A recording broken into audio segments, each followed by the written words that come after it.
Welcome, everyone, to another great episode of Scott Talk. Today, we've got Denny Smith from the Great Affairs.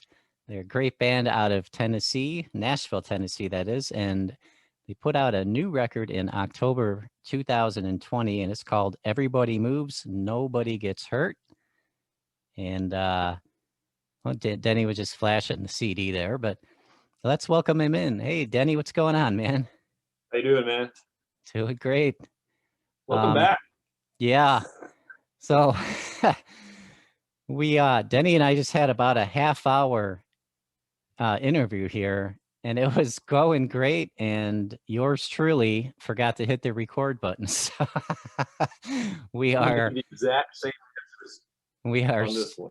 yeah, we are starting over, and well, at least it was a fun conversation, and now we Yeah. get even more time together. So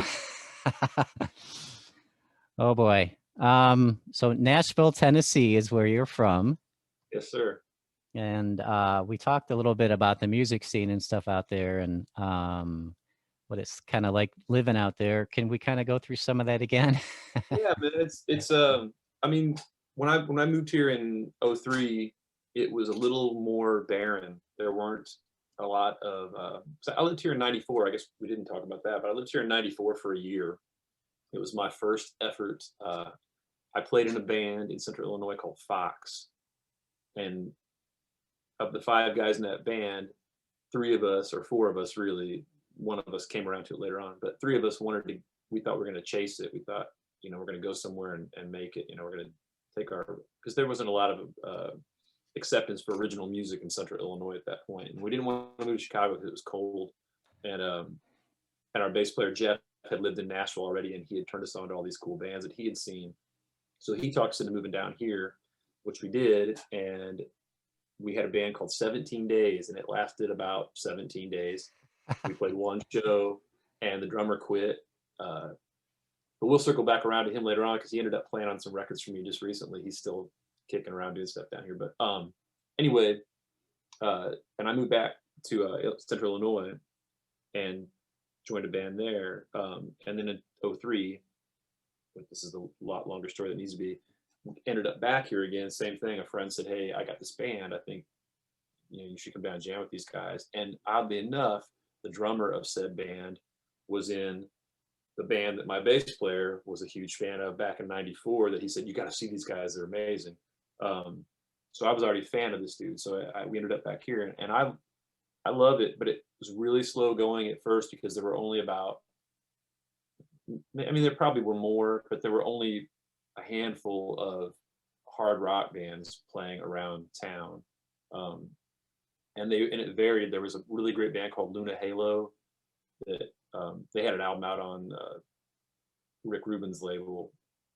We played a bunch of shows with them. They were fantastic. There was a band called Laws Rushing that was a straight up, AC/DC style rock and roll thing. But there were just only a few of us. And then now the city is inundated with, because a lot of these 80s guys have moved here, 80s, 90s, every decade of musicians have moved here, not just country, but all these rock guys have moved here. So now you go to see your buddy's band play at the Mercy Lounge, and half of Skid Row and Hailstorm are standing at the bar, kind of thing. Wow. It just kind of becomes, it's commonplace, to bump into these people. Back in the day, if I saw the drummer from Little Texas, it was a big deal. So Right. if anybody remembers Little Texas, I don't even know if they're banned anymore, but so it was just not, back then it was almost exclusively country people that you would bump into around town, and now it's everybody, man. So much of the industry has moved here that it doesn't just encompass the country field anymore. Every major label's got, I mean, Frontiers Records has an office in Nashville, and they're a Right. metal label, so it really is, it's a lot broader of a scene that I think people just assume because there was a TV show called Nashville about country bands, but it's not that, man. It's not that at all. And the club scene right now is essentially almost non-existent, but when it's in full swing, there's very rarely a night in town where there's not some kind of rock thing happening somewhere, which was back in the day. You got Friday and Saturday, buddy. That was it. If you're gonna put a rock show on, it's gonna be Friday or Saturday. So yeah, now it's anything goes. It's awesome. It's really great. Very cool. Yeah, Nashville's great. Big music scene out there. Well, let's get into your influences again. For those of you joining us, yes. Yeah. yeah, The Beatles you had mentioned, Motown, Cheap Trick. yeah. I mean, all the obvious. It doesn't take a mad scientist to peel apart our music and figure out some of that stuff. It's a lot of it's right on the surface, but yeah, the big ones are always, which I'm sure that's the answer 90% of the time is the Beatles. And then Kiss was an infatuation for and still is to some degree for a good long while. So a lot of the riffy stuff that I'm into is all hinges on that mega Kiss fandom that I went through for a while.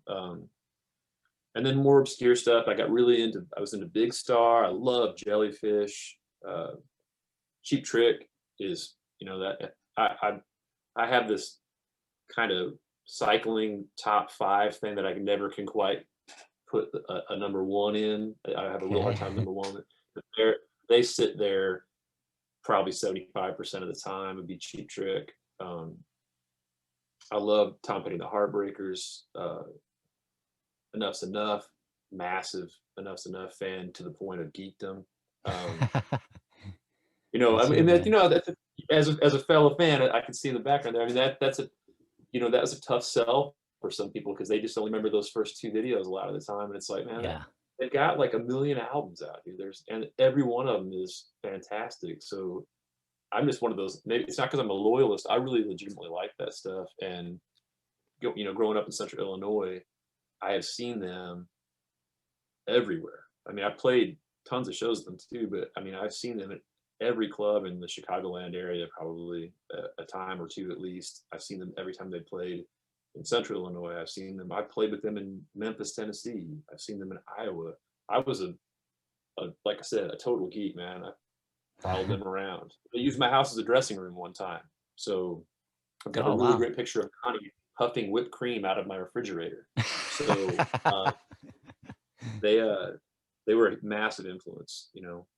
That was all the things about pop and rock and roll in one bowl for me. No pun intended. Yeah. Same here. Yeah. So you get it. I could tell. You got the Animal Crackers. Animal Crackers? No. Are you talking from the little promo Animal Crackers thing from Animals? Yeah, I don't have the one. I've seen them. that's my holy grail of Enough's Enough collecting. I got that for Christmas from a buddy of mine one year. So yeah. Oh, very cool. I never opened them. I'm sure the crackers are a little stale by now, but I'm gonna leave you. Well, I don't make the whole show about Donnie and Enough's Enough, but I did interview Donnie. And he was my first interview. And he did it because I met him while he was recording Beautiful Things. Great record. Him and Mike Tholen, the engineer producer, they wanted an assistant for the making of the record so they could concentrate on the record, and I could do like the shopping and the cooking and the cleaning and shit like that. And my older brother knew Mike, and I'd always been a big Enough's Enough fan, so I said it's like, I'll do it, and I talked to Mike, and so they were like, yeah, cool, I know your brother and this would be great. So I went down there and it spent about 3 months, about 4 days a week for 3 months, hanging out for that almost entire recording. Regret it? You actually didn't regret it afterwards? Not at all, man. I mean, hanging out with Donnie V was so fucking cool, man. I mean, he's just such a character. He's just a character. Yeah, great dude, and watching him, record those songs was. Yeah, I can imagine. I mean, part after part, better than the last. He like you were saying, you hear it in your head, and then you got to find it, and Yeah. that's how he is. You know, he hears it and he just works till he finds it. It's pretty cool. Yeah, his brain's got to be something else, man. It's because some of those arrangements on that record, that new record in particular, are really that's just some immaculate stuff, man. It's so well put together, and a lot of that probably credit maybe goes to Mike too for engineering and Oh recording yeah. that stuff. But man, it sounds. There's just so many, and it's a great headphone record too, man, because those layers don't reveal themselves necessarily when you just drop the needle on it and play it at full volume, man. But if you sit Yeah. back with that in headphones, there's so much stuff swirling around in there. And I like that, man. It's great to get your guitars and your bass and your drums and your vocals all up there on top of the mix, but it's all that little sparkly stuff swirling in the background that really that's what's tying it together, whether people realize it's there or not. And that's my biggest thrill making records, is weaving that stuff in where you're not even sure that's what you're really hearing in there. You know, there's something, man. Did the microwave just get turned on in the background? You don't know what it is necessarily, but there's just those little bits of something that, you know, it's just connective tissue that you don't have to see it to appreciate it. You just know it's holding everything in place. And he's a master of that, man. Yeah, he really is. Bringing Roger Manning in to play on that track, another guy that is just like that's peak, man. You can't top that guy for string arrangements and keys and stuff. There's a reason why he's so employable and is constantly, and he plays on every record you pick up. Every third record's got his name on it. So yeah, it's great, man. I've definitely borrowed heavily from Donnie's technique over the years, for sure. I'm happy to admit it. Yeah, Cheap Trick, REO Speedwagon, Enough's Enough. Not many bands really made it out of Chicago. So yeah. Yeah. I mean, there were a lot later on, but nobody that really, a lot of that stuff in the 90s didn't stick. It was like, you know, one and done records and stuff. But well, Smashing Pumpkins, I should say, you know, but yeah. And yeah. It's been a few, but not a ton. When we were coming up, like first playing shows, and you know, Chicago was always like we got to play Chicago thing. Like we were talking earlier about doing the audition night at the Thirsty Whale, and that was like, you know, that was graduating. You know, we got out of playing just basically, you know, Joe and Mary's tap on the corner to going up and playing like a real rock club, because we only had one real rock club in Central Illinois, and the only time we could ever play there was if we got on a Battle of the Bands kind of thing, because the other we wouldn't have had. We were just kids. Those things are so fixed. Those Battle of the Bands. The one we competed in, I think, was to open for Mr. Big, and then the gig didn't even happen.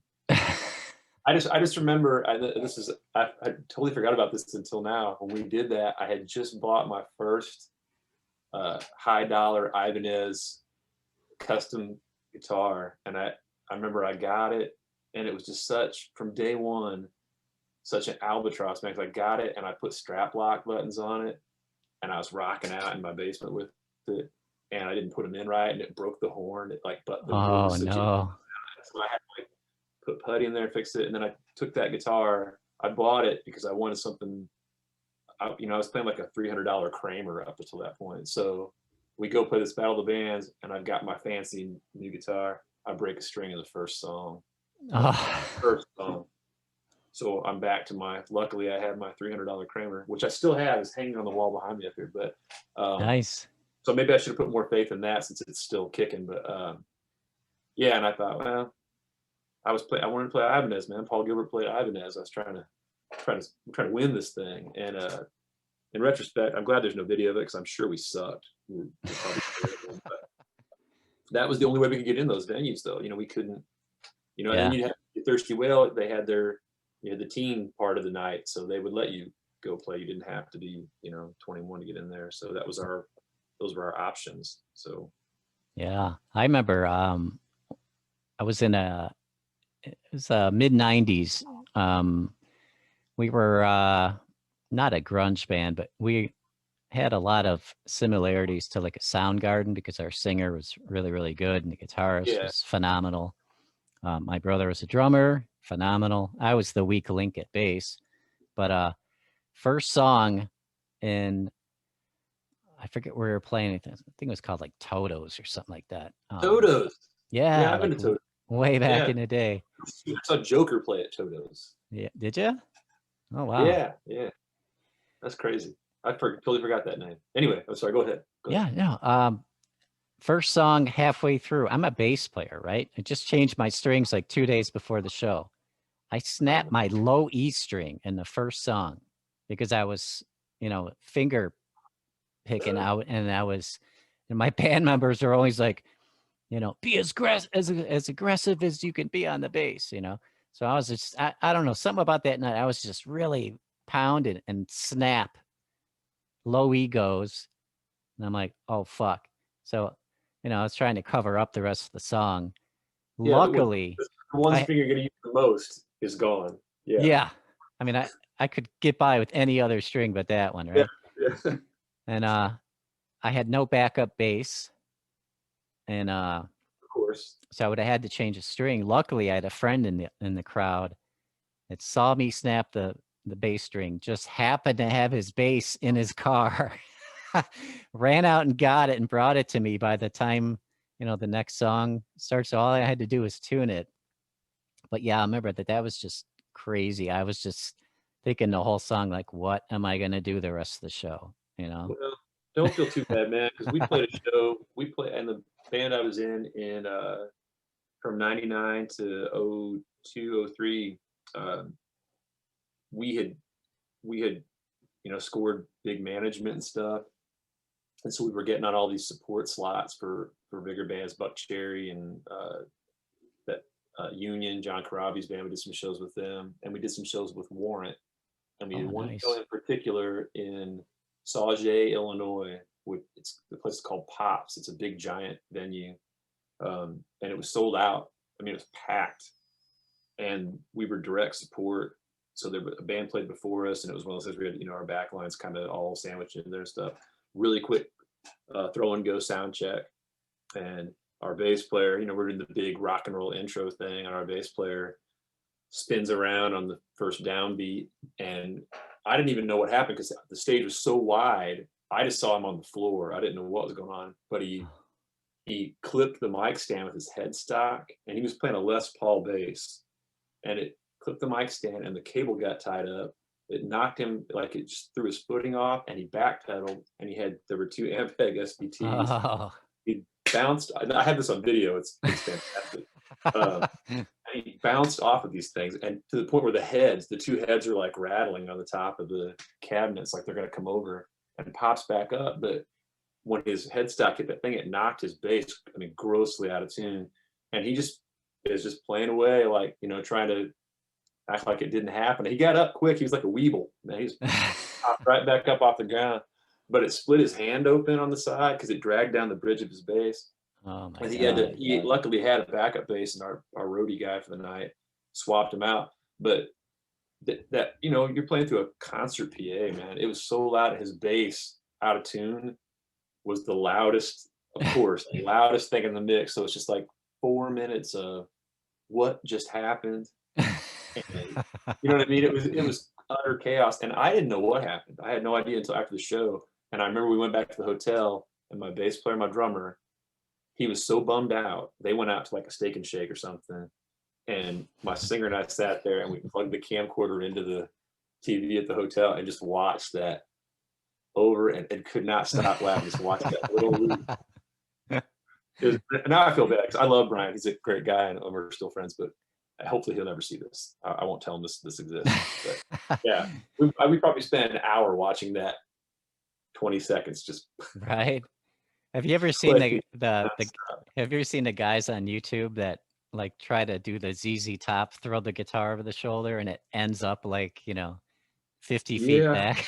I might have been one of those guys once.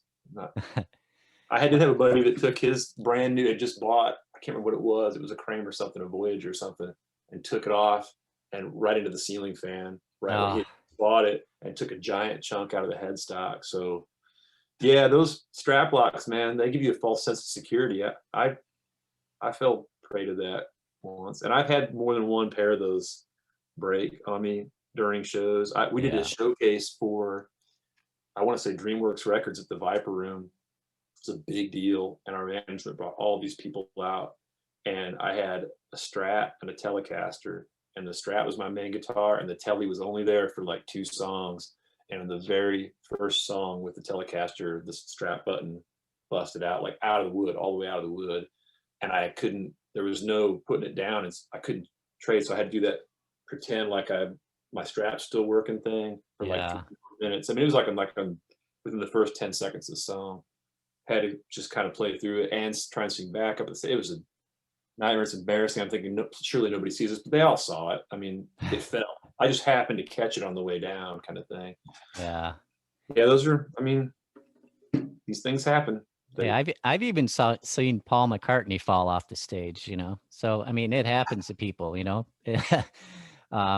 My most embarrassing thing was I was playing bass, and as soon as the song ended, you know, we was like, "Yeah, cool."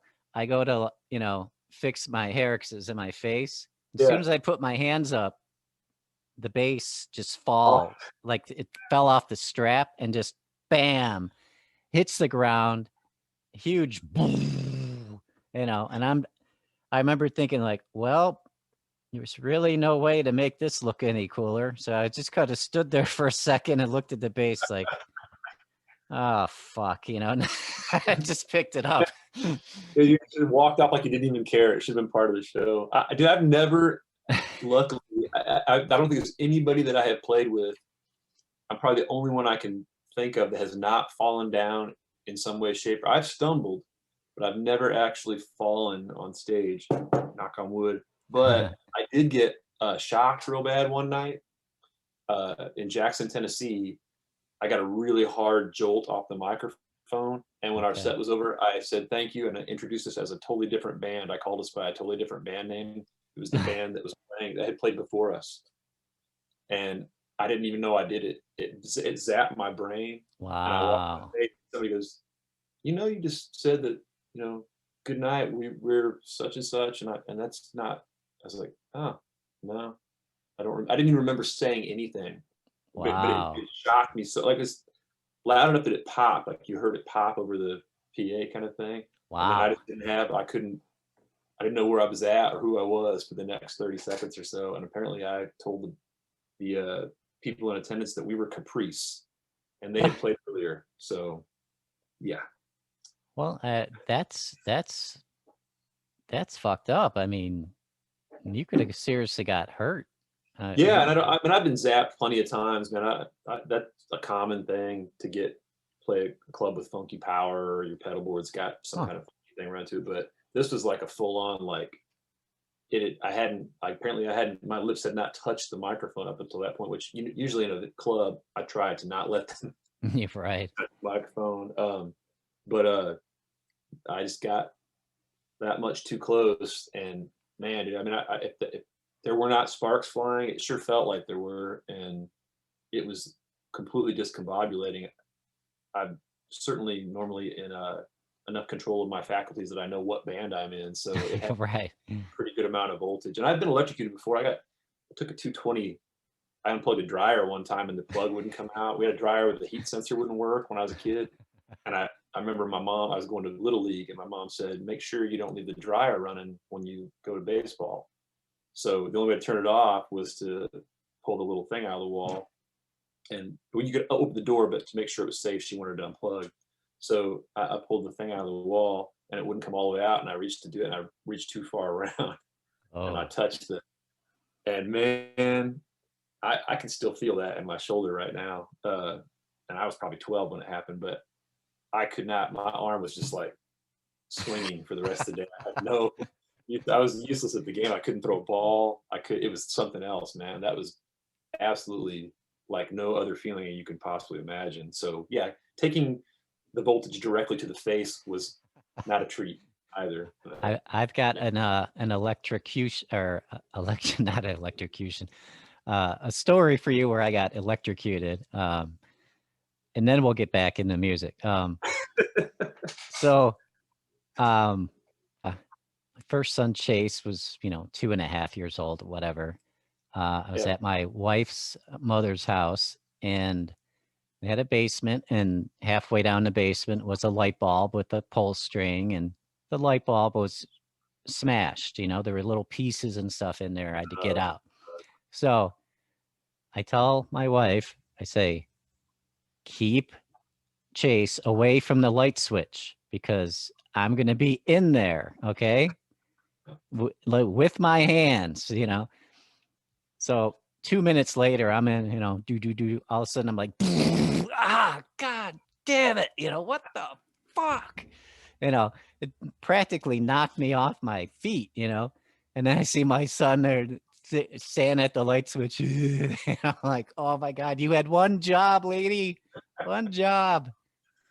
Well, I actually, my first record store job, we never had a house that had anything other than regular screw-in fixtures.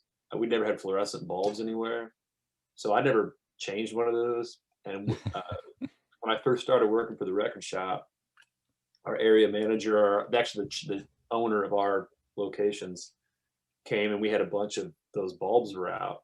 So he went next door and bought bulbs and said, "Hey, you need to change these bulbs." I didn't really know this guy, so I got a ladder, dragged the ladder out, and I'm like trying to, when you first time you do one of those, you're kind of eyeballing like, how does this even work, man? It's hard to wedge them in there without Yeah. taking everything out and stuff. So I didn't know you couldn't touch the ends and stuff while you're doing it. And I got shot. I was way up, 6 feet up in the air on this ladder, and I about got Yeah. shot off that thing. And I almost quit my job that day. I was so mad at that guy. I have hence learned to change fluorescent light bulbs with a degree of ease after that, but it was not a comfortable experience. And I remember being up there and that zap happening and and I'm thinking, what's going to happen? I had this split second of like, I'm going to go back to these racks. It's going to be this big mess. Right. Yeah. So yeah, electricity hasn't always been my friend either, man. Usually by my own hand, but sometimes out of my control. I'm like one of those bravely stupid people where I'll do something stupid knowing it's stupid just because that's how I am. Like, like I should really turn the power off before I mess with this thing, but I don't, because I know better. It's just I'm always hurting myself somehow. Yeah, you're the guy that tries to fix the jam garbage disposal or something without unplugging it. Yeah, Kind of guy. Yeah, exactly. I've done the same thing a couple times. We are. The Great Affairs, a terrific band, very influenced by the Beatles. Enough's Enough, Cheap Trick. So what other influences do you have, and how do you go about writing songs? Yeah, On my end of things, man, it really does. It kind of stays in that little sphere. I mean, there's a lot of big Aerosmith fan. right. Uh, like I said, a huge Kiss fan too. So a lot of the heavier guitar stuff is more based on that. And I like a lot of, I really like Jimmy Eat World and some of that more guitar driven modern rock stuff. Not like Five Finger Death Punch and stuff, like heavy stuff like that. Right. But Saigon Kick and just the heavy but melodic stuff, the Wild Yeah. Hearts, like anything with harmonies, man, is always my bag. So that kind of stuff is always kind of in the forefront for me. Whereas Kenny brings more of the classic rock, Bad Company. He's also a huge Cheap Trick fan and a huge Kiss fan. He brings that, the Bad Company, Eagles vibe. Okay. He comes from more of that school of things, and he also likes a lot of older school metal. So we kind of meet in the middle of that stuff, but we don't do a lot of.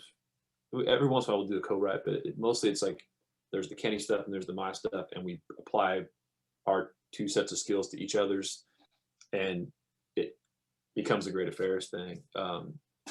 So Yeah. with this band, like I said earlier when we were talking, it started as more of an Americana thing, but once he came into the fold, it just became a rock and roll band. So it's kind of anything goes at this point, man. If we want to pull out one of those moody acoustic things, we can do that.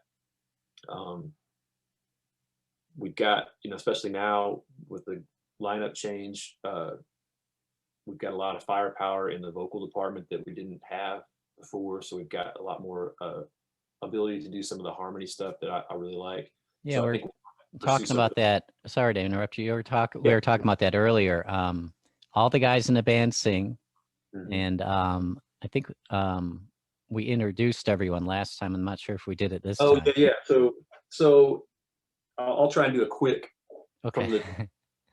from the beginning to now. The initial lineup was myself, Patrick Miller, guitar player, Matt Andersen, our current bass player, and Tim Good, and Lee Coram on keys and rhythm guitar.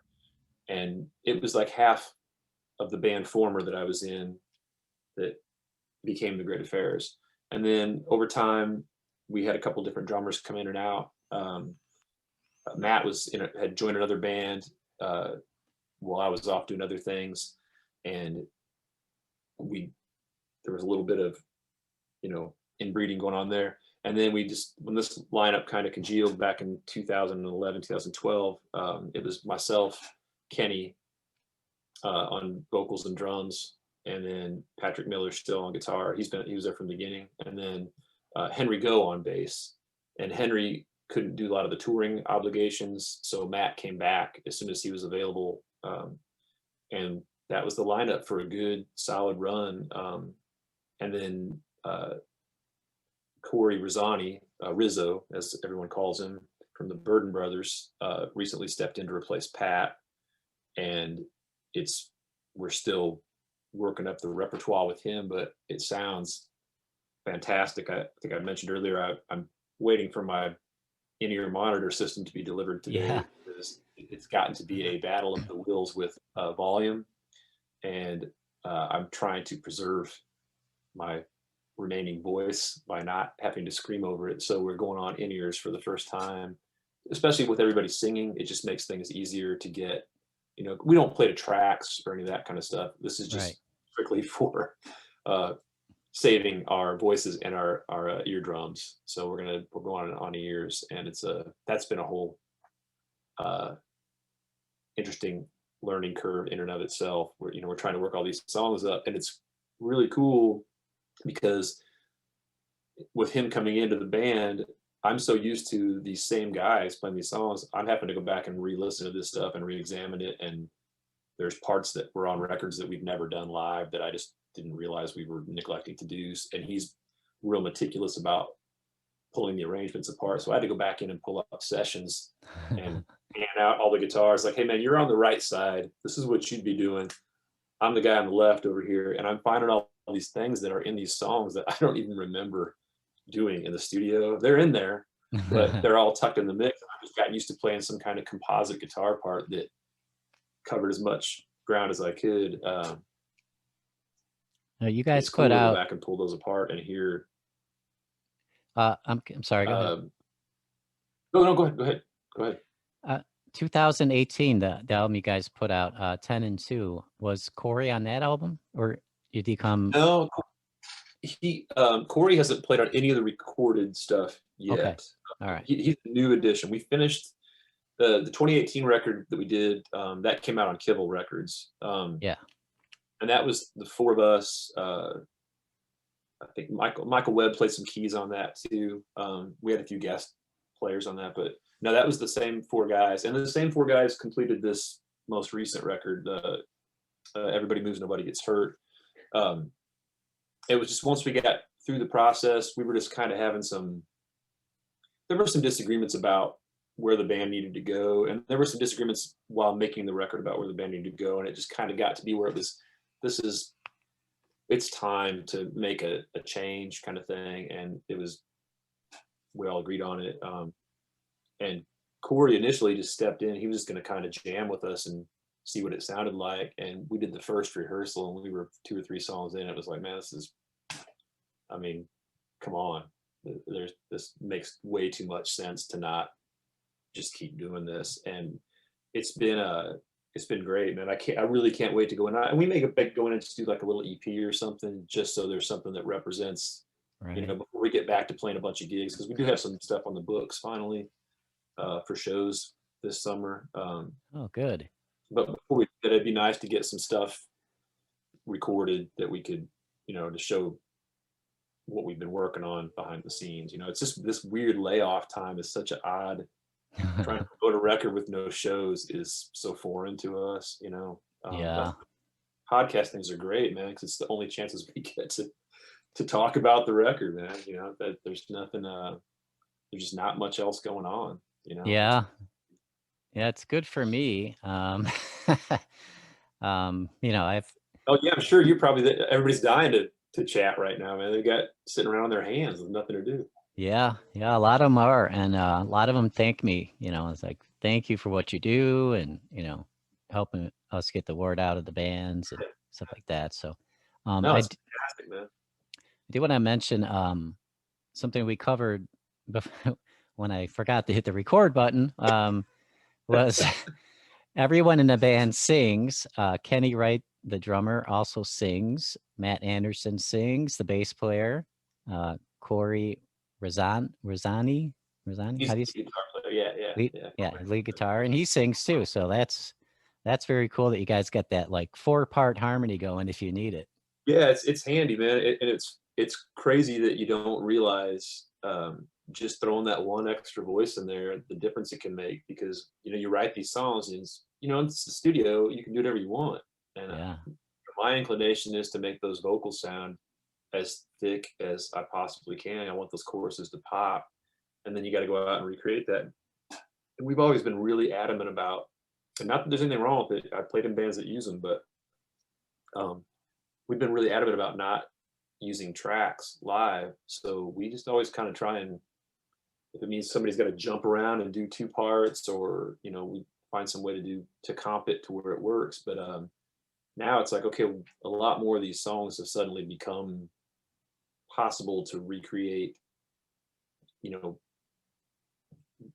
fairly authentically. You know, before it was always like, well, man, we'll just take those 2 important parts, and the lesser, those we don't really need those. But you start taking stuff out, man, and it doesn't have the same. They're there for a reason, you know. It doesn't have the same impact. So getting a lot of that stuff back into these songs has been, it's great, man. It's, and some of the stuff sounds like a completely different band, having that little extra vocal thing and a little extra guitar thing going on. So yeah, it's going to be, I'm really looking forward to playing shows. And again, using the in-ear monitors, man, it's a whole other, now I can hear stuff, and I know what we're doing wrong here and there. And some of it's kind of uncomfortable because you're like, oh, I didn't realize I was messing that up so bad. So, but it's making us really re-examine stuff because you can hear every little detail. So it's going to be great to get back out on stages. You know, I'm oh hoping yeah, there's a lot more of it. You know, right now it's just kind of starting to bubble up, a few opportunities here and there that, you know, may or may not even materialize. We don't, you know, we're taking contracts, but it doesn't mean they're not going to get, you know, voided at some point, because like, it can't happen. But what's the earliest date that you guys have? we have something booked right now at the end of April, Okay. um, the very end of April, like the last weekend in April. And then we have some outdoor events in June, a couple outdoor events in June, festival type things, uh, and then there's some. We've been talking to a lot of our regular, the venues we play on the normal, but it's just nobody wants to pull the trigger, and I don't blame them. Some of them have Yeah. reached out to us, but we just, you know, we try and stay in touch with everybody. Matt does most of our booking stuff right now, and it's just some of the places have really never stopped having bands. Um, but yeah, it's rock and roll, man. It needs to be a, you know, I don't. It's just a weird thing, man. If it's going to be all awkward and uncomfortable and unhealthy, I don't want to do it. You know, I don't want to. You know, I'll just be honest. I had COVID, and it's not something I would advise people doing for shits and giggles, man. It is totally not fun. Uh, So I don't want to go out and, by us plugging in and playing somewhere where people are packed in like sardines, that yeah. somebody ends up being sick, you know. So I'd rather Right. wait until it's good to go. But at the same time, if we wait to take bookings and then the all clear is given and we haven't put anything on paper, we lose those opportunities until whenever that glut gets cleared up. You know what I mean? Yeah. So we're Yeah. just going to go forward with the best intentions and hope that everything is cool by then and it's okay for us to do those gigs, and then readjust course as needed, I guess. I don't know how else we can handle it, you know? Yeah. So, I'm a yeah. little iffy on April dates, a little more confident in May, and I think by June should really open up, unless this new strain they're talking about is somehow, resistant to the vaccine or something like that. But Yeah, otherwise, that's we a good should be good. thought, too. I don't, when they offer the venue that we're playing in April, when they offered us the dates, they offered us March dates. And there was there were 4 dates that they gave us were possible. And I said, I asked him, what's the farthest one out that they've got? And he said, Yep. April 30th. I said, we'll take April 30th. That's as close to May as we're going to get. So, and which honestly, man, for us, it's practical too, because we've got, like I said, we do these long night things. We don't always, sometimes we just go out, we support another act and we play 40 minutes or an hour or something. But most of our shows, we go out and we do the show and we take, the 2-hour thing on the road. That's a lot of songs. And Corey's only been in the band since, December or whatever. He's got a lot of work to do and a lot of catalog to learn. And he's a very devoted student and he's done amazing work in getting caught up. But it's still, we've got, I don't want to take this thing back out on the road after basically being off for a year and be all ramshackle and falling apart up there. I want us to be tight. So Right. it's further out we can push it for a number of reasons is fine by me, Yeah. I don't want to do it. I certainly don't want to do it before it's safe. And I certainly don't want to do it before we're ready, because the last thing I want to do is come out of hibernation and stink the place up. So, Right. Those are my concerns. Being healthy and not sucking are my 2 primary concerns when it comes to the band. So you won't suck. You won't suck. So the album "Everybody Moves, Nobody Gets Hurt," that was recorded. Yeah, there it is. That was recorded in 2020. So obviously during the pandemic, you guys recorded that album, right? yeah, we started it. We did the same thing that a lot of bands do, where we got in that everybody's just doing EPs, man. We'll just do digital EPs. Nobody buys CDs anymore, which is sadly at least a little bit true. But we tried our hand at it. We put out, we did a 3-song EP. All those songs are on this record, but we did a 3-song EP that was going to be a series of EPs. So we did the 2019 sessions, Volume 1. And then there was never a Volume 2 because that I got diagnosed with these vocal polyps, and so we couldn't go in. We couldn't really do anything. We were kind of stuck until that surgery was done and we get back in the studio. So we had some tracks. We'd started another round of tracks for that, but we just couldn't finish everything. So once I was all clear, we started in earnest trying to finish this stuff. And by then it was 2020. So it's like, this is going to be a full album. We might as well go ahead and write some more songs. But it was to where you really couldn't go anywhere or do anything. We were in mask time, so we started doing it in little bits and pieces. And I always usually do my guitars here at home anyway. And Patrick would come over here and do guitars, or go to our buddy Joshua's studio and he would do guitars over there. But usually it was just 1 or 2 of us going in and doing a vocal session or whatever needed to get done. But as much of it as we could do remote, we did remote. And it, amazingly enough, our engineer is great. He's a fantastic engineer, Michael St. Leon, and we would just send him stuff. And yeah, how'd you hook up with Michael? Man, I met him when I first moved here. The band I was in, Bombshell Crush, the drummer Billy Baker, he builds Eric Singer's drums now. He's a custom drum builder. Fantastic player, great guy. But he had been in this band called Vaccine, and they had done a demo there, a 6-song demo at this place called the Switchyard. And we ended up doing one of the songs from it in that band. But I just thought it sounded cool. It was real raw, and but it had this little thing to it. it was a live sounding, you know, and they were cutting live off the floor. It wasn't like going in and piecing stuff together. But so we went in and did a handful of songs, maybe 5 or 6 songs there once we got the lineup for that band together.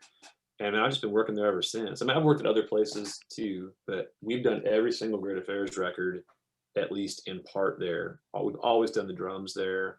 I always go there for vocals 99% of the time. I did both my solo records there. Michael's just a great guy to work with. And somewhere along the way, he started getting more and more work, and he got a Grammy nomination, and then another Grammy nomination, and then finally won one a couple of years ago. So now he's got his little statue off to the side on the monitor. So we'll make sure we sneak that into videos whenever possible to give us some credibility. We try to latch onto his credibility as often as we can. But yeah, so we're just really comfortable there, man. He knows how to get great drum sounds, and we don't like a super polished, overproduced thing anyway. We kind of like to. I want it to sound like a band, you know, not like you peeled back the top of the can and poured it out onto the disc, you know. So sort of like the Def Leppard drum sound back in the day. Yeah, I mean, which, and granted, there's a necessity to that, I guess, probably, and I'm a fan, but I just don't like that homogenized.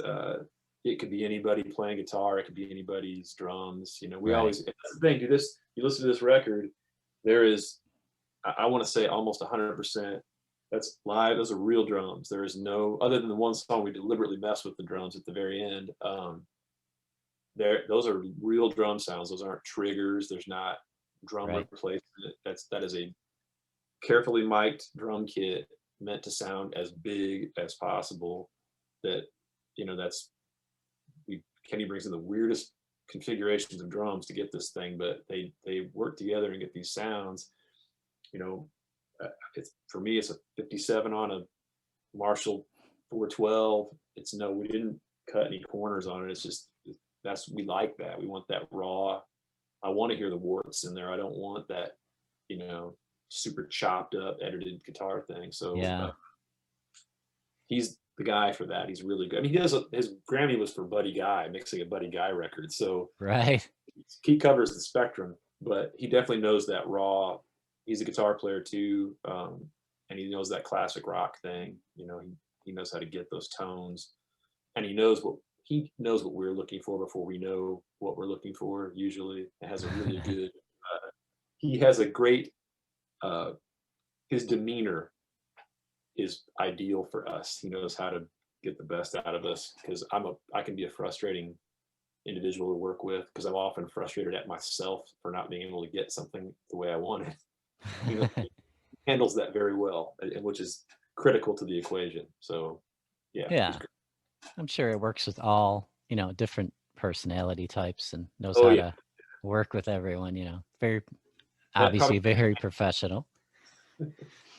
The songwriting, definitely, you've got a niche, you know. You've got like that Beatles, Cheap Trick, Jellyfish, like the bands I love, which I just mentioned a lot of them, you know. Enough's Enough in there too. That kind of niche, like that whole Cheap Trick, Beatles kind of rock thing, that for me is my favorite kind of music.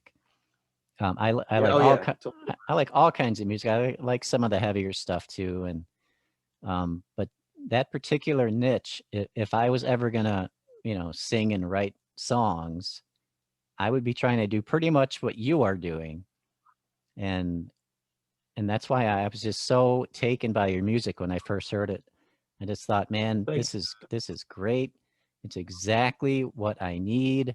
It's all my influences. I could hear them right away. So like, how much of, I mean, obviously, you don't, you know, think I'm going to write a song that sounds like the Beatles, but like subconsciously, how do your influences come through in the songwriting? That's a great question. I'm not really sure that I know the exact answer to that, but I mean, for me, it's I've never had like I have a real hard time. You know, people always ask you, so what do you write music first? Or do you write lyrics first? Uh, Right. for me, it's just I sit down with a guitar and this is 99% of the time, and I'll play just whatever, you know, I'll just start playing until something, there's a light bulb comes on, and then I just start scatting, you know, whatever random syllables, and then trying to assign, you know, when I feel like I've got a melody that is shaping up, and sometimes it's the first line just pops out of your mouth, and that you just run with that, and then you hope that it's going somewhere you can get to the finish line with it, you know. But I very rarely, except on rare occasion, there have been times when I'll write lyrics down in a notebook or something, and they, you know, come into play later on. But it's usually just that I sit down with the guitar and hope that I'm not rewriting something I've already written, you know, or somebody else has already written, and just chase it. You know, it takes you where it takes you, kind of thing. Um, Very cool. I try not to overthink it too much. Even like I don't. I used to be real concerned about making sure there was a bridge and then the guitar solo and then and now it's just like, man, if it's 3 minutes long, awesome. The more compact, the better. If it's 7 minutes long, that's cool too. Because man, I'm not going to get played on the radio. I'm not delusional. So it doesn't really matter to me. I just want it to be engaging and cool. I want it to be something that I could listen to and dig on, whether it was mine or not. And so I just kind of let it go where it goes. I don't. We don't do. I wish we did more of it. We don't do as much co-writing or like as much like writing in the room as we used to. And I think it's just because we play too much to do both. It's like when we get together, it's more of a rehearsal than it is a writing session. Right. So it's usually just Kenny bringing in songs or me bringing in songs, and they're usually demoed. You know, they show up and as a demo, and we sometimes we take those. A lot of times, actually, we take our demos in the studio and we just play along to the demos until we get the drum track down, and then we just start stacking the real parts on top of that. So yeah, I mean, and then that's a thing too. Sometimes I'll start a demo, and a song that I thought was going to be one thing turns into something entirely different. And it's I did a buddy of mine. His son is in going to taking the film program out at MTSU in Murfreesboro, Tennessee, and he needed to do. He had like a 25-minute horror short film that he was doing, and he wanted to have an original soundtrack. He didn't want to use uh, like stock audio or anything. Right. And I said, and he asked me if I would consider doing a score for it. And I was like, well, I've never done. I don't even know how you do that, but you know, I love like John Carpenter scores and stuff. So Yeah. I set up my little MIDI controller, and I wrote, and it was just I would literally start with the tempo and just start playing a weird synth thing, and just built a bunch of tracks, and he ended up using these for his film score, you know. And then he sent me the film at the end and said, can you write things for these scenes? And I would just play along to the scene. So it's really just letting whatever is kind of floating out in the ether, you know, zap the right part of your brain, I guess. And then, you know, try not to let it get away from you, you know, try and get as much of it down while it's coming in, you know what I mean? And Right. it's not the higher power thing or that kind of thing, or maybe it is, I don't know. But just Yeah. it's coming from somewhere, man. I mean, I find it hard to believe that that's just all lurking in the back of my head somewhere, but maybe it is. I don't know. I don't want to know. I'm fine with this wherever, as long as it keeps showing up. I'm happy with it. I was talking to uh, Jason Beeler from Saigon Kick about his new record and Hmm.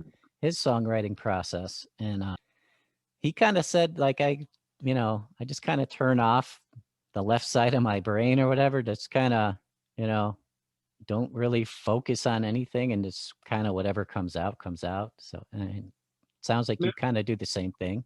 I mean, I'm sure there's times. Well, I mean, we did a thing a couple years ago.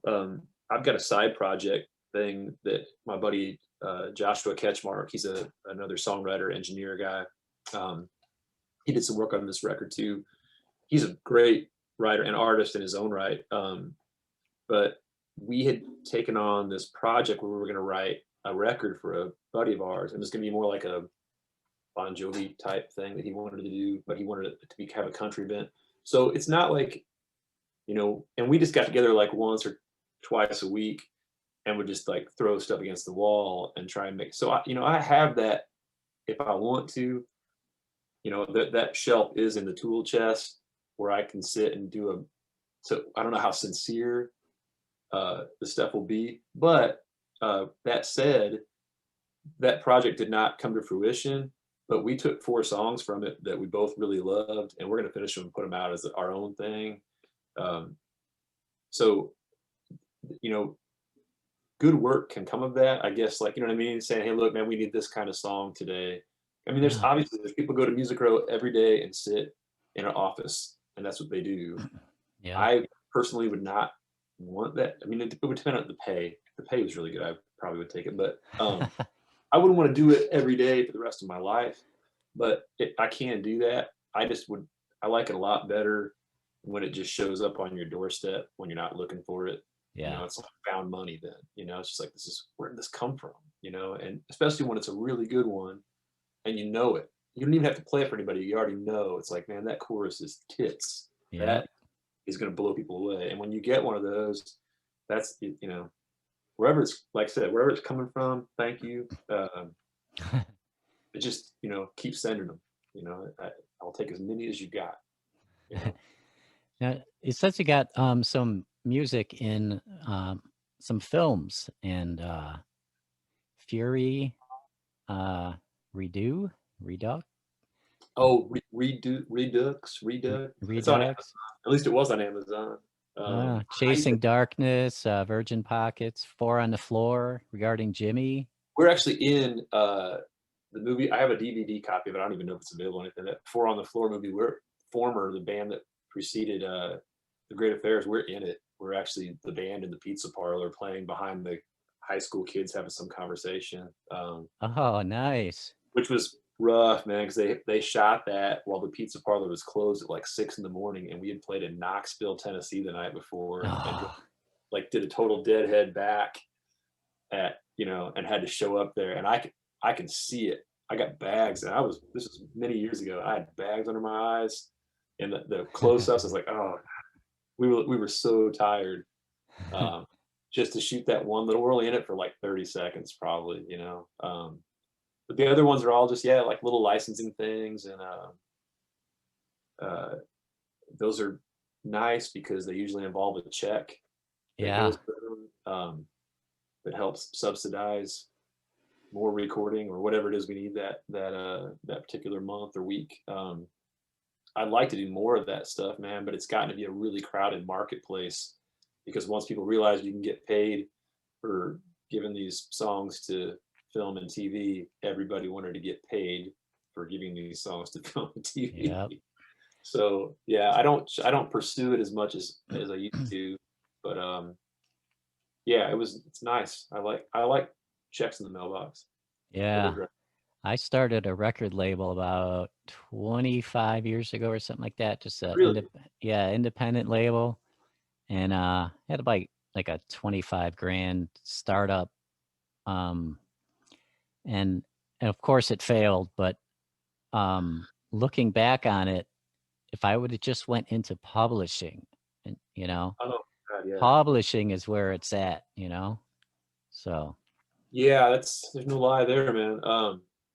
That's the thing, man. That's when I first moved here. When like I said, the assembly line songwriting thing was a bigger deal back then. There were more publishing deals to be had back then. There's not as many of those. It's not like one on every, everybody's got one. They're not particularly lucrative up front. They can be great when your songs start getting cut, but right. people still to this day say, why don't you just go get a publishing deal? It's like, man, it's not like going to Kroger and getting a bag of almonds, man. It's hard. And it also requires you it's a job. It's not like you just go and they cut you a check and just, hey man, whenever you got a song, bring it in. It's like you go do this every day. And I don't want to do that, but it is a very lucrative, if you are the guy, you're the guy doing the song pitching stuff, it could be a really great business to be in. I don't know if I want to be the I just don't think I'd want to be the guy in the cubicle Oh, writing about, you know, tailgates and whatever you know, the hip country thing of the week is. I don't think I can do that. But actually, being in the administrative side of it, yeah, it's a lucrative. Probably, yeah, you're right. Probably far more lucrative than the independent record, especially these days. yeah. I can't. I mean, I own a record store. I've had a record store for since 1998, so 23 years this year. And I believe me, I know the ins and outs and ups and downs and the difficulty in general of keeping anything in this industry alive for more than 5 years, man. It's the fact that we're still going is a small miracle in and of itself. What's the name of your Everything changed. what's the name of your record? Oh, it's Co-op Records in Pekin, Illinois. Nice. There used to be several of them. There were several in Central Illinois and in the Quad Cities even. It didn't go too much further north than Bloomington Normal. But yeah, I mean, it's just the industry has changed so much. I mean, I was, before we got on the horn today, I was doing the new releases for the next couple of weeks. In fact, enough's enough. Peach Fuzz on Peach Vinyl comes out on February 5th. I ordered one. Oh, yeah, that's right. So I was going through that and I was just thinking, man, how hard it's got to be for these smaller labels that, how do you even know how much to press anymore? You know, I mean, do you do, you know, because when we do the runs for our own product now, you know, we dabbled with the independent thing and it didn't really work out in our favor. So this new one we did entirely on our own. And you don't even know, even if there wasn't the COVID thing keeping you off the road, you don't know if you should order. Do we order vinyl? Do we get 1,000 CDs? Do we get 500 CDs? You Right. know, well, how much is too much? How much is not enough? And it's such a, you know, and with the attention span, what it is, an album can come and go inside of a month.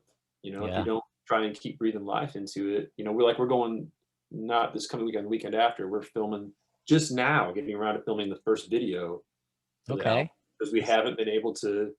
Even that was, you know, we had plans to do it, and then everything's Yep. up in the air. So we had to secure any place to shoot.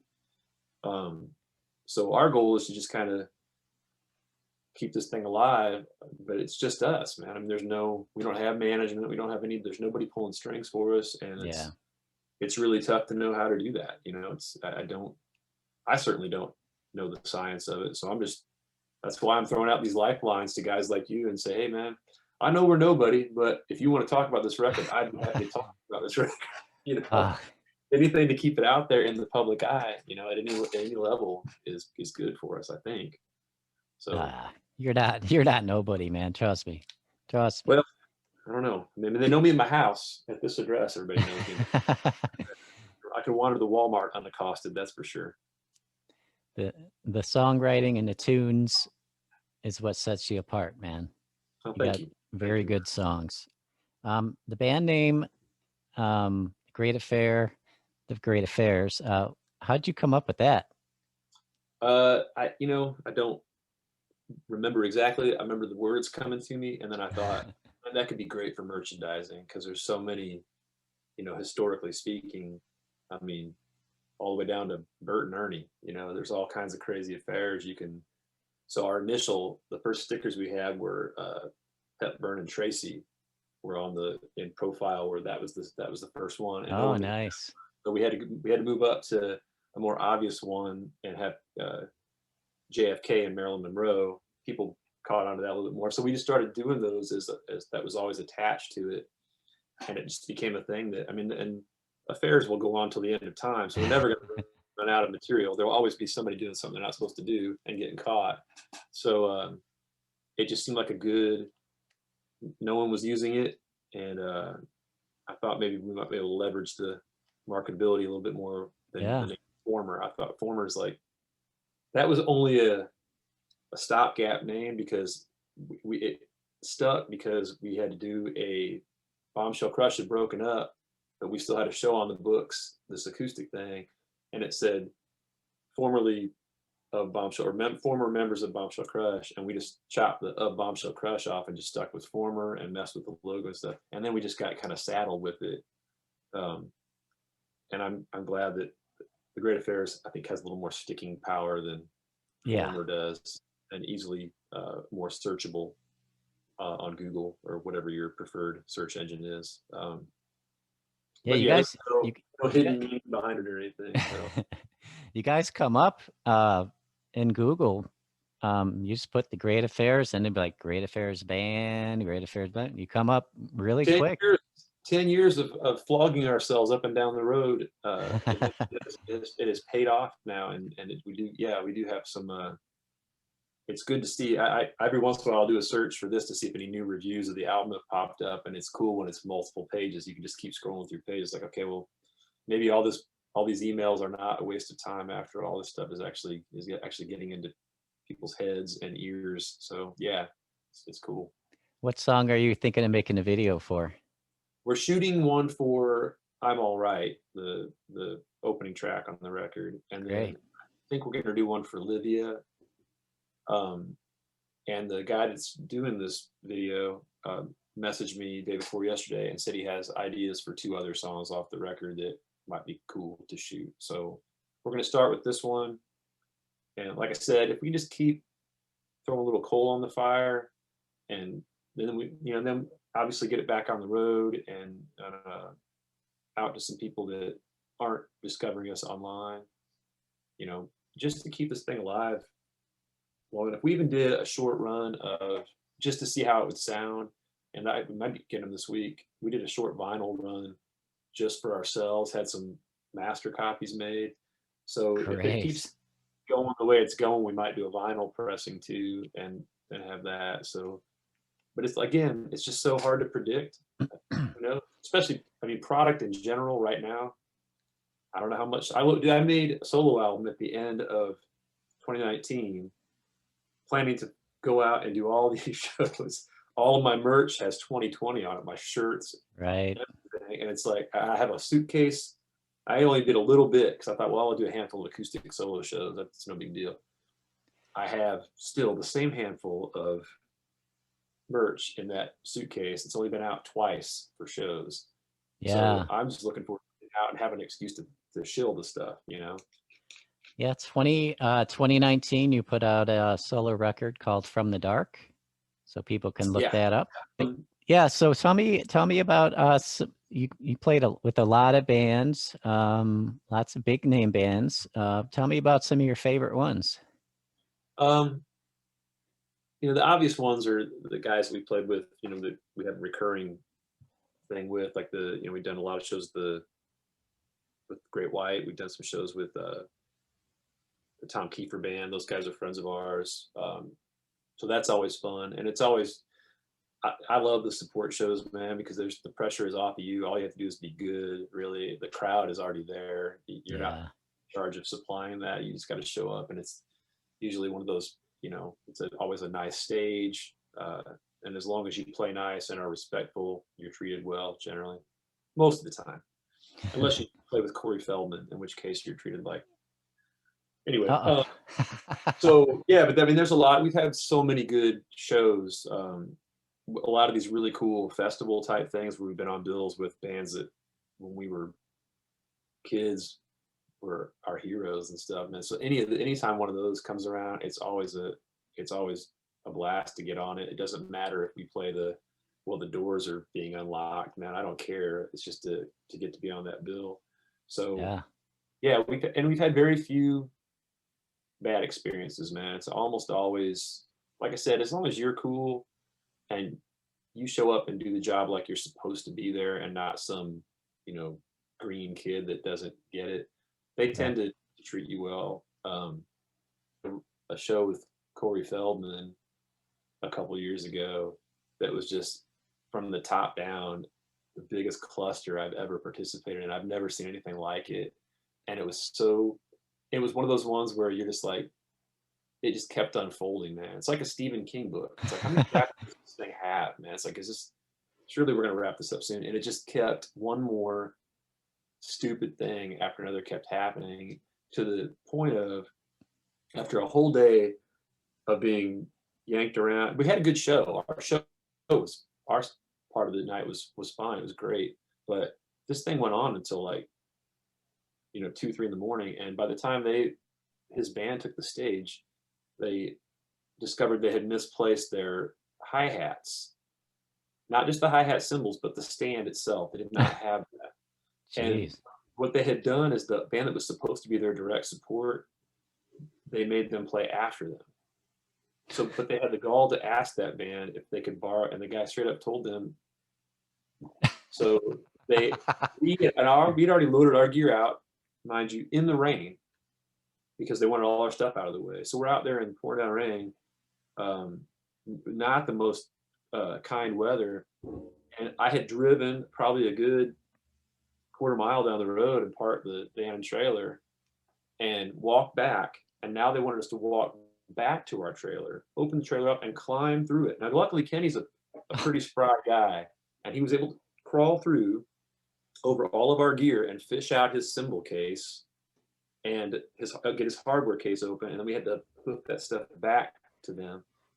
And the show itself was so marvelously shit-tastic that it just defied logic. It didn't. It would have made no difference if they hadn't had hi-hats. It was just, it didn't matter. I didn't even It went on and on. I didn't even know Corey Feldman had a band. He doesn't.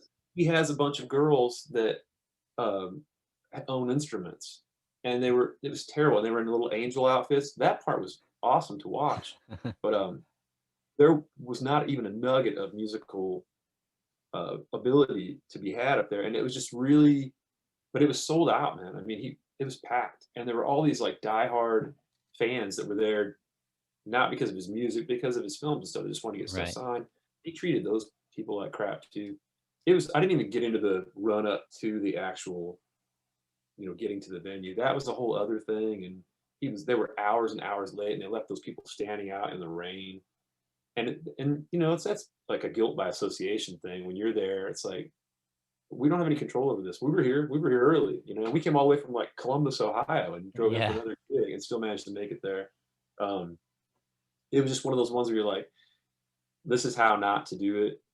And I love it, when you show up and everything, you're treated with respect. We did a show with Loverboy year before last, a big outdoor festival thing, and it was us and Loverboy and Head East.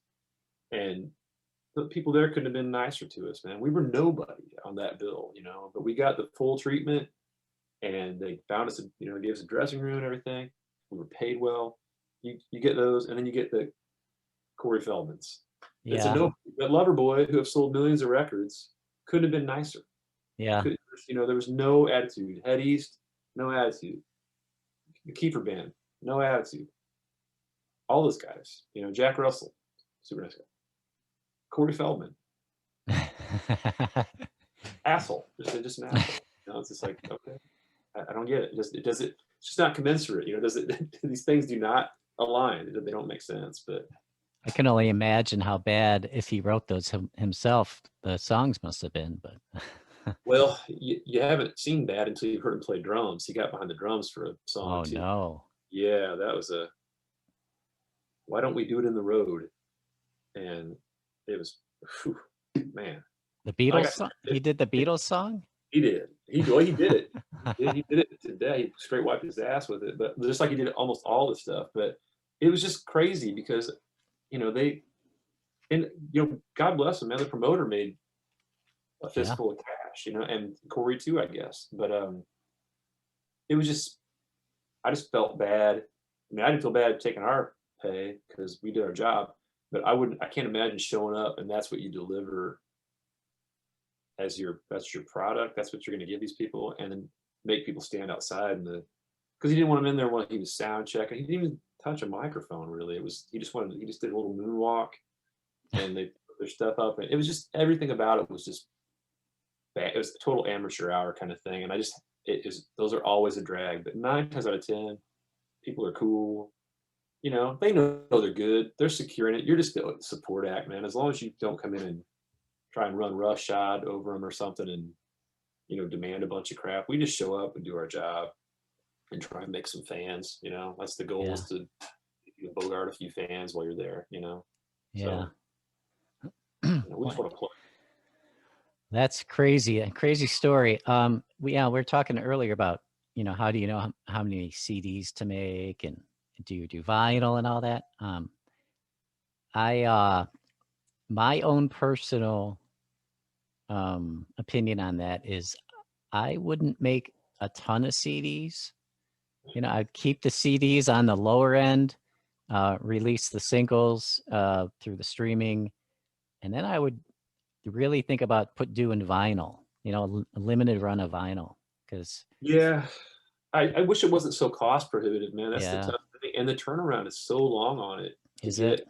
Yeah, I mean, maybe it's getting better now, but you really have to have your ducks in a row way ahead of time. With CD, you finish a record, and a month later you can have your product in hand. Yeah, Vinyl is not. It's not so easy. You have to have a different master made for that and everything. So there's a little bit more involved in it. But I just, for me, I have never had a record on wax, man. So it would be a big deal for me just to say yeah, I had it. So if nothing else, I think we'll probably, once this, starts to resemble more of a normal life and we're out working a bit more, if we don't do anything, we'll do like a best of collection on vinyl or something, just to have something on the merch table, and so I can stick that feather in my cap that we finally did it. yeah, Or if we somehow manage to get this thing far enough up the flagpole where it dictates that we need to do a full pressing and we can get it turned around. But I can't. I'm just stoked to get a couple copies. I ordered one for myself on clear vinyl and one on regular black vinyl, and I just wanted yeah. to, so I can slide it in the collection, and have it in there with the other stuff. So, but I would love to that. I mean, I think you're absolutely right as far as quantities go and stuff. That's where it's going. I mean, like I said, at my shop, that's right now, new CDs and new vinyl are neck and neck for the first time ever in history in terms of sales.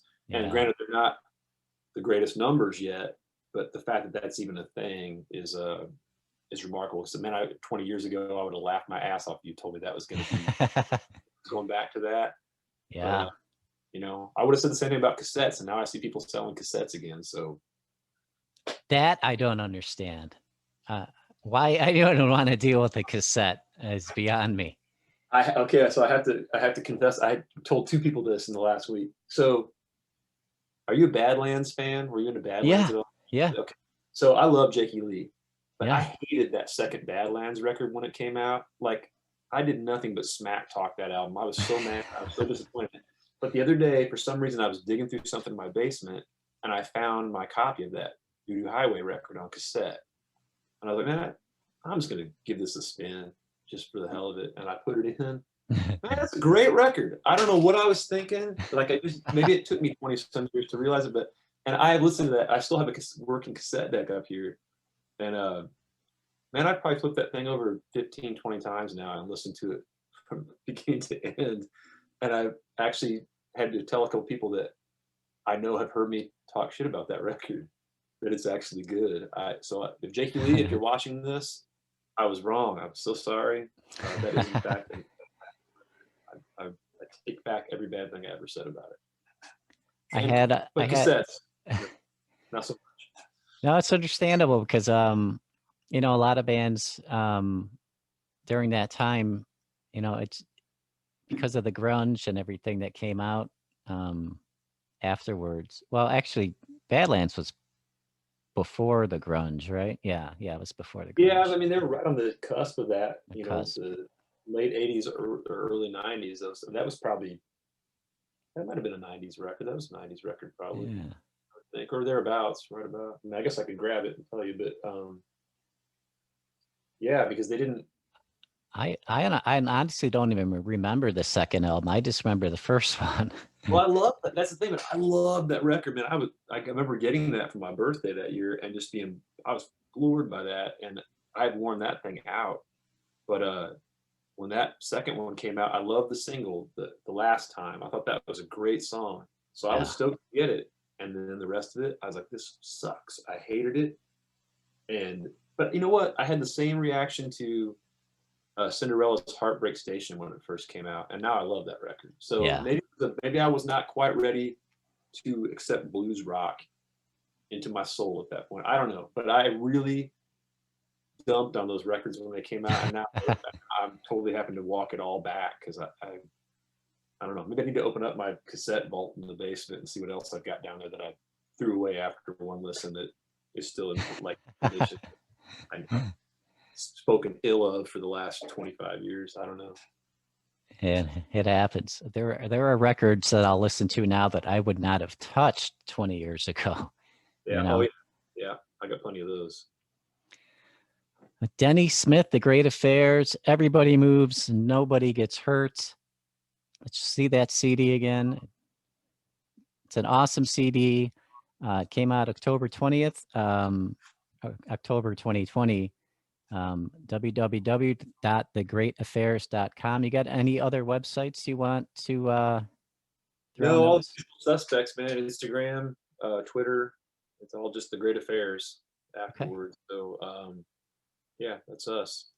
And DennySmithMusic.com is the same as thegreataffairs.com. It all hyperlinks to the same location, so that's where you're going to land. And once you get there, there's a big long bar of links you can click on. It will take you to all the other ones, our YouTube channel, all of that stuff. Yeah, it's all out there. And new video coming soon ish, I hope. I don't know. We'll see how long it takes to turn it around once we shoot it. I think we're shooting on the 5th of February, so nice. shouldn't be long after that the video's done. So yeah, and then hopefully back to plugging away at shows. We'll see. I don't know. It's all up in the air. We're aiming for April and May as being, maybe we can get out there and dip our toe. We'll see. Yeah, April, May 2021. Hopefully we will be back in business, right? Everybody. Yeah. It's on my calendar. I'm not really what it'll look like. Thanks so much, Denny, for doing 2 interviews with me this morning. Thanks for having me on, man. It's no problem whatsoever. Usually the second time around is better anyway. I have time to collect my thoughts. So, and then my coffee jitters is worn off by the second one. So right. Yeah, we're good. All right. Thanks for watching, everybody. If you're on YouTube, hit that subscribe button. All other platforms, just hit that follow, and we truly appreciate it. If you're on YouTube and you're looking for some great shirts, I've got some Scott Talk merch. That link will be in the description as well. Actually, very high quality, and I made this stuff as cheap as I could. So, all right, Denny. Thank you very much, brother. Yeah. Take care. We'll talk soon, all right? All right, man. Later on. Later.